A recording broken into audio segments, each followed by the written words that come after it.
soy médico cirujano y partero y especialista en ginecología obstetricia y con una subespecialidad en biología de la reproducción. Yo me gradué de ginecología obstetricia en 1989, o sea que tengo más de 30 años de experiencia. Y en el área de la biología de la reproducción, pues llevamos más de 25 años también trabajando en estas áreas. Estoy certificado por el Consejo Mexicano de Ginecología y Obstetricia, tanto en ginecología y obstetricia como en biología de la reproducción. Soy profesor del Consejo Mexicano de Ginecología y Obstetricia, soy socio emérito de la Asociación Mexicana de Medicina de la Reproducción y soy miembro emérito del Colegio Mexicano de Ginecología y Obstetricia. Las cirugías más comunes en ginecología se refieren a cirugías del útero o de la matriz, preferentemente sobre los miomas. Los miomas o tumores benignos de la matriz se presentan casi en el 50% de las mujeres en México. Entonces hay dos cirugías derivadas de este padecimiento. Cuando tenemos miomas, podemos extirpar los miomas, a eso se le llama miomectomía, o si de plano el útero ya no funciona o la paciente ya no desea reproducción o está el cuadro clínico de tal magnitud, entonces podemos extirpar todo el útero. A eso se le llama histerectomía. Estas son las dos cirugías más comunes. Todos los padecimientos, mientras más tiempo tengan de evolución, el resultado después de un tratamiento es más malo o menos bueno, digámoslo así desde ese punto de vista. Es decir, si tenemos una paciente que tiene miomatosis de grandes elementos y está sangrando constantemente, su estado físico se va a deteriorar. Entonces, cuando la operemos, finalmente, no se va a recuperar tan rápido o puede dejar algunas cuestiones que van a tardar más tiempo en recuperarse. Entonces, uno de los riesgos de esperarse es precisamente que se agrave el cuadro clínico, que se altere el estado físico de la paciente. Sobre todo en enfermedades ginecológicas, son problemas de tipo anemia, de tipo a veces infecciones, que pueden ir generando más adelante un estado físico más deteriorado. Hay indicaciones para poder hacer una miomectomía o una histerectomía o alguna otra cirugía ginecológica. Las indicaciones son muy específicas, es decir, no podemos operar a cualquier paciente de cualquier padecimiento. En el caso de la histerectomía, es cuando vamos a retirar el útero o a extirpar el útero. Las indicaciones precisas son que tenga miomas que estén afectando el cuadro físico o de la paciente o el estado físico, perdón, de la paciente. Por ejemplo, que haya anemia, que cause dolores, que cause molestias intestinales como distensión, inflamación, etc. Entonces, una de las indicaciones es los miomas. Hay otros padecimientos que también nos obligan a hacer histerectomías. Por ejemplo, hay un padecimiento que es poco conocido, incluso entendido por los propios ginecólogos, que se llama adenomiosis, en donde el endometrio, que es el tejido que está más dentro del útero, empieza a invadir otras capas del útero y produce sangrados muy abundantes. Esa es otra indicación importante para histerectomía. Otra indicación cuando tenemos endometriosis, que ese es otro padecimiento que hemos mencionado, en donde la endometriosis es un padecimiento en donde el endometrio, que es el tejido que normalmente debe estar dentro del útero, se encuentra fuera del útero, repartido alrededor en los ovarios, las trompas, intestino, vejiga, y causa dolores menstruales importantes, causa un deterioro físico importante. Entonces esa es otra indicación para poder hacer una histerectomía. Del mismo modo, si la paciente quiere conservar el útero por fines reproductivos, es decir, no quiere perder el útero porque quiere tener más hijos, entonces en lugar de quitar el útero, lo que hacemos es extirpar solamente los miomas. Ya eso se le llama miomectomía. Las miomectomías se reservan para estos casos, pero es interesante porque también tiene que ver con la localización de los miomas. Los miomas, que son tumores que se forman en la matriz, tienen tres localizaciones básicamente. Por fuera del útero, haciendo chipote, en el grosor de la pared uterina o dentro del útero. Y a veces un mioma pequeñito, como de 2 centímetros dentro del útero, puede causar más estragos que un mioma de 20 centímetros que esté hacia afuera del útero. Entonces también la localización es importante para señalarnos la posibilidad de hacer miomectomía antes de que tengamos un mioma más grande. Los síntomas más importantes cuando tenemos miomatosis son sangrados abundantes, más de lo normal, siempre en un interrogatorio de historia médica o de historia clínica vamos a preguntar la duración del ciclo menstrual, de los días de menstruación, la cantidad de sangrado, que se puede medir de diferentes maneras. Si este sangrado está aumentando o si este sangrado ha causado anemia, esa es una indicación. Otro indicativo es el dolor. Es importante entender que no es normal que duela la menstruación, no es un síntoma normal. Y esto lo recalco porque frecuentemente nos preguntan o les interrogamos a las pacientes, oiga, ¿tiene dolor menstrual? Pues sí, lo normal. Entonces la verdad es que el dolor nunca es normal en la menstruación. Si ese dolor además ha ido incrementándose, creo que ese es otro dato para poder decir ya es momento de operarse. En algunas ocasiones los miomas no causan ni dolor ni sangrado, pero causan que otros órganos vecinos no funcionen bien. Con miomas tan grandes pueden llegar a comprimir la vejiga o el intestino. Entonces son pacientes que llegan o acaban teniendo estreñimientos crónicos o malas funciones de la vejiga por compresión. Todo padecimiento requiere de un estudio ordenado, sistemático, casi del método científico. Entonces, desde que llega una paciente por primera vez a la clínica, tenemos que hacer una historia clínica de primera vez donde podamos ver todos sus antecedentes desde niña hasta la edad adulta, antecedentes de familiares, de heredofamiliares, antecedentes de cirugías o padecimientos anteriores, antecedentes de tratamientos anteriores o de diagnósticos previos que hayan tenido.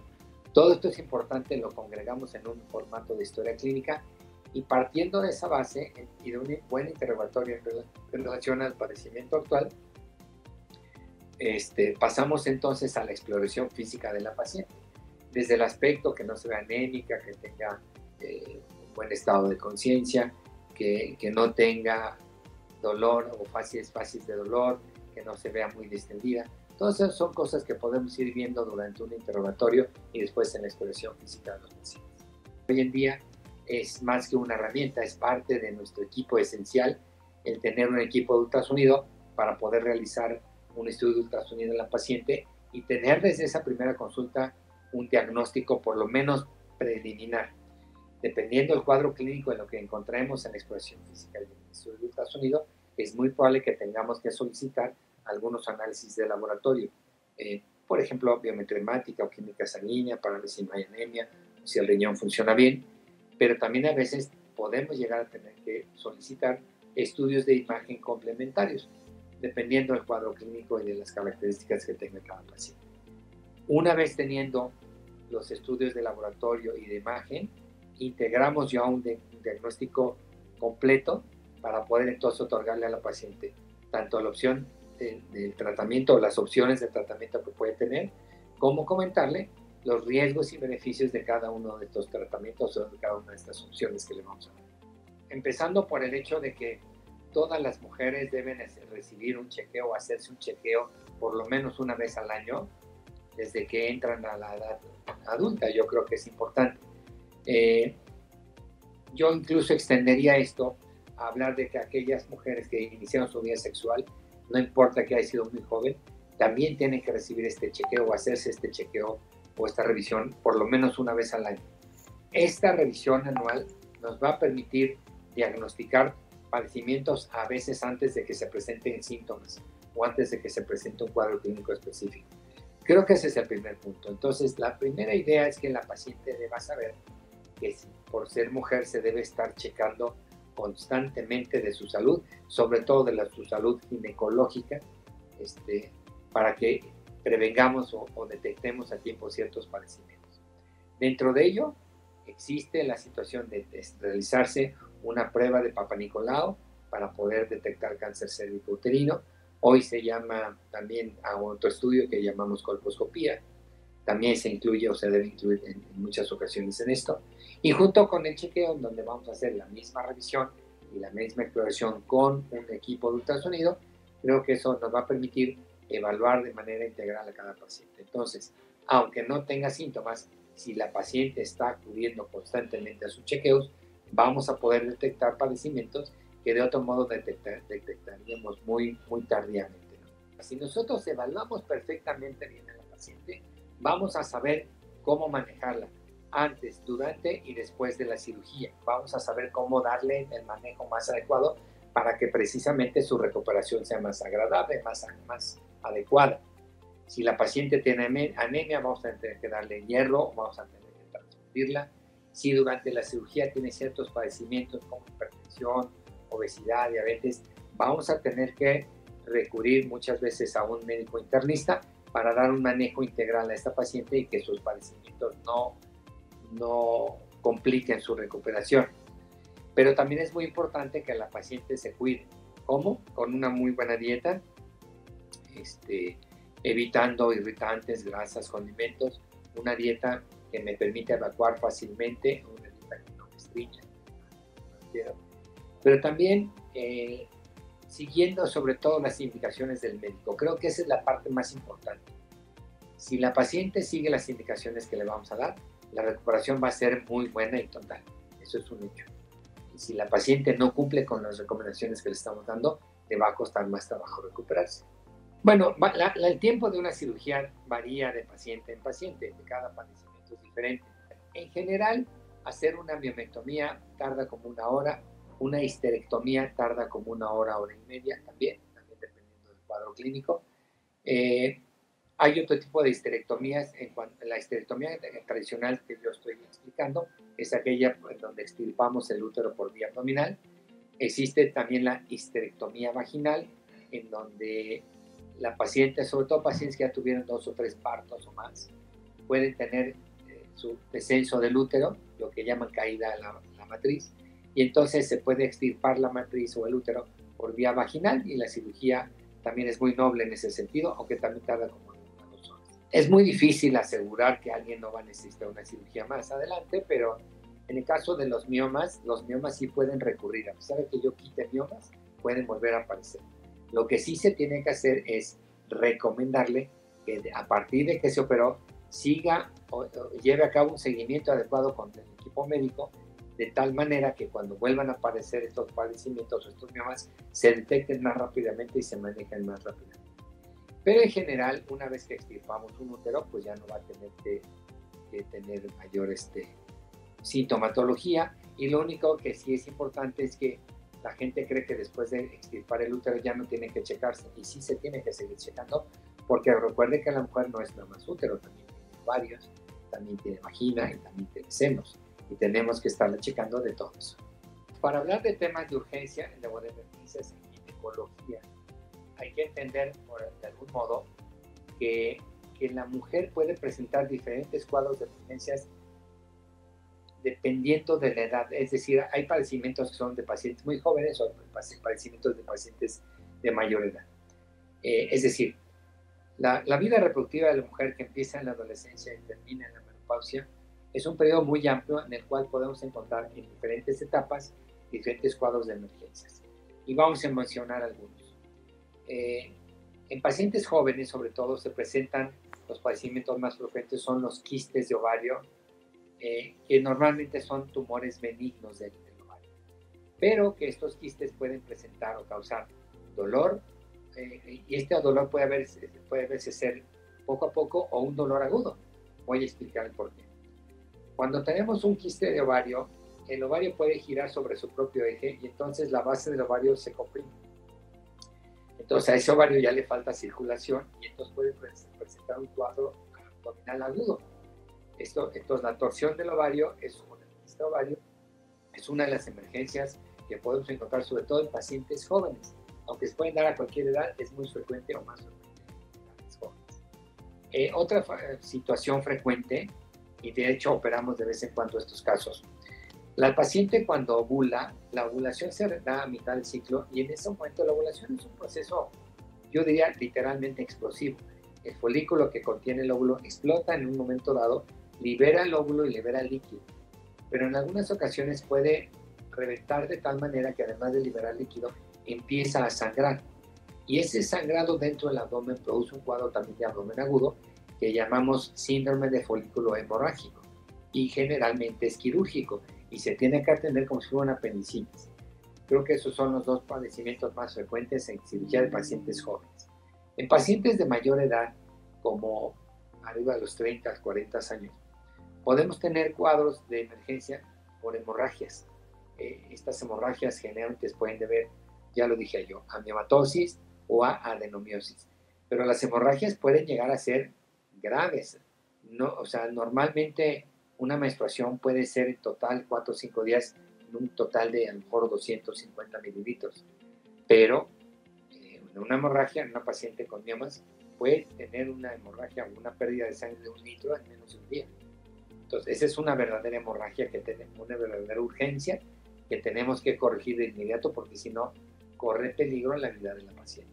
Entonces, las hemorragias también son otro caso importante de urgencias. También en algunas ocasiones, los miomas pueden causar dolor, y el dolor puede ser tan agudo que pueden tener que requerir una cirugía de urgencia.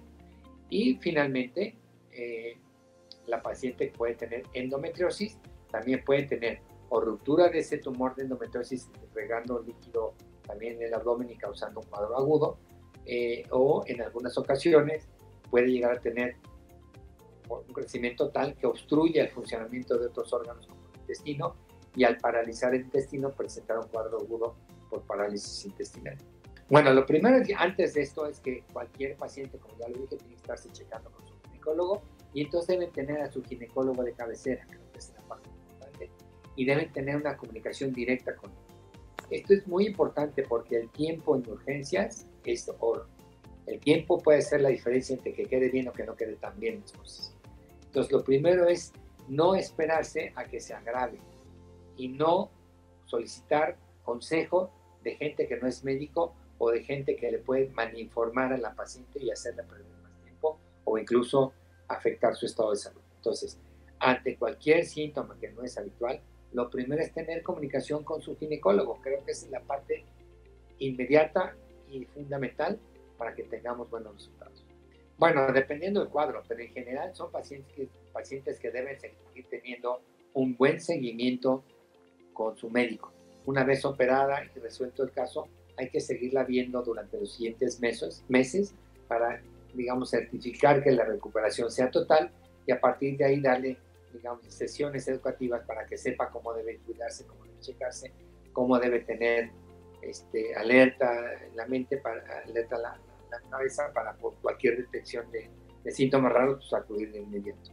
Lo primero es entender y evaluar la magnitud de la pandemia que estamos viviendo.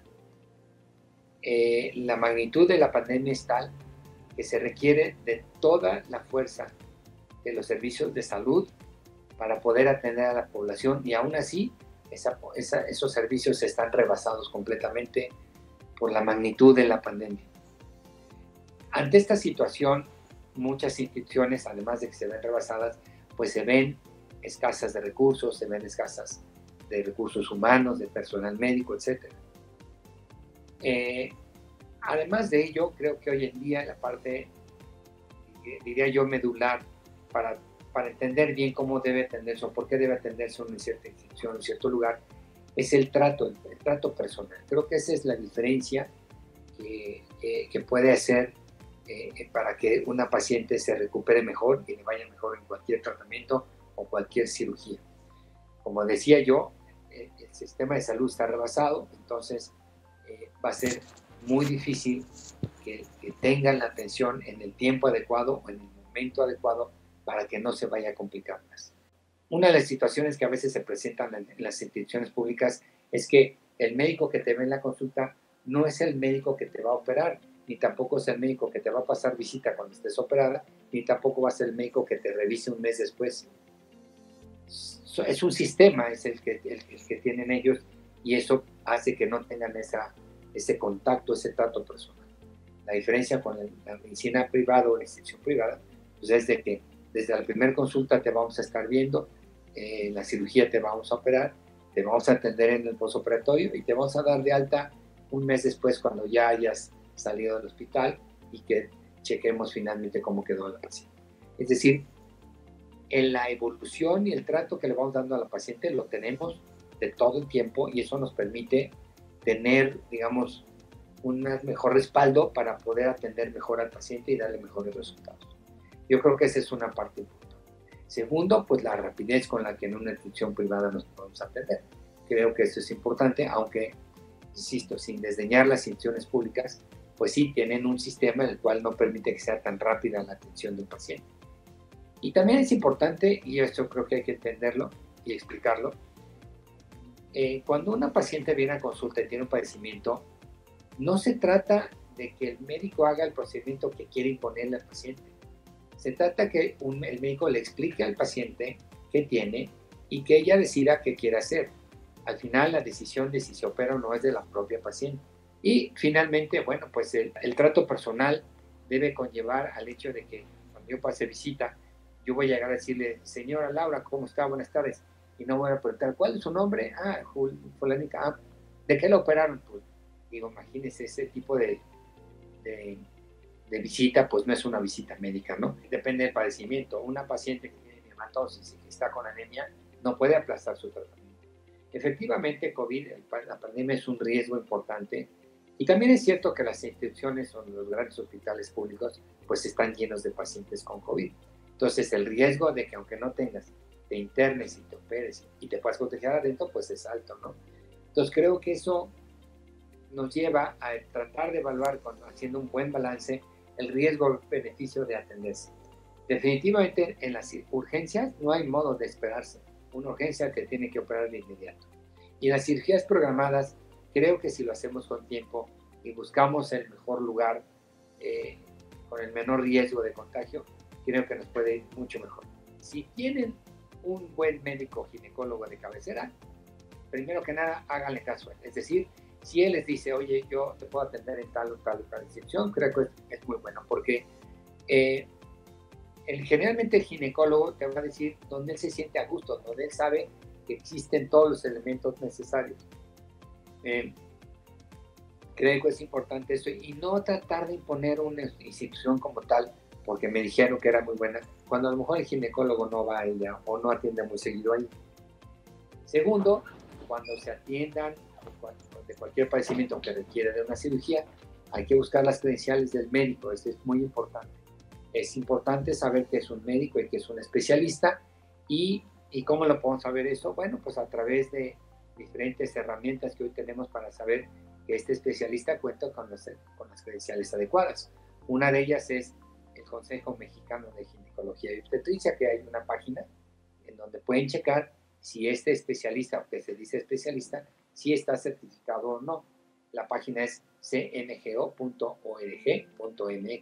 y pueden encontrar los datos de cualquier ginecobstetra que tenga la certificación adecuada. Y siempre buscar, es importante, atenderse en un hospital o en una institución que cuente con los elementos necesarios para que cualquier situación de emergencia se pueda corregir adecuadamente.